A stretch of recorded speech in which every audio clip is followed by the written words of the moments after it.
Bu narsa nimaga ishlashini bilarmidingiz? Tasavvur qiling. Uyingizda turganda shkafni ochishingiz kerak va shitni ham ochib barcha avtomatlarni sug'urishingiz kerak.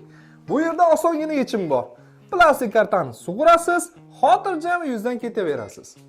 Va shu o'rinda buni sug'urganingizda elektr chirog'ingiz reski o'chmaydi. Maxsus uning o'z taymerlari bor. Ma'lum bir vaqtdan keyin o'chadi. Ya'ni 10 sekund yoki 5 sekund.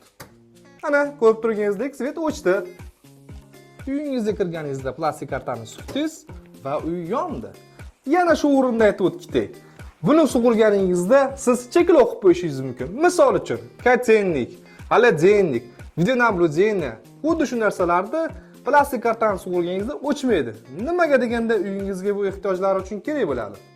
Plastik kartani sug'urishingiz bilan svet o'chmaydi. Sababi biz vaqt qo'yib qo'yganmiz. Deganda ayol bilan ko'tarishingiz mumkin yoki bolalar sug'urib qo'yishi mumkin. Shu holatda uyingizda darhol svet o'chadi. Ana, 10 sekunddan keyin o'chdi. Xizmatlarimiz sizlarga ma'qul bo'lgan bo'lsa, kommentariyada fikrlaringizni kutib qolamiz.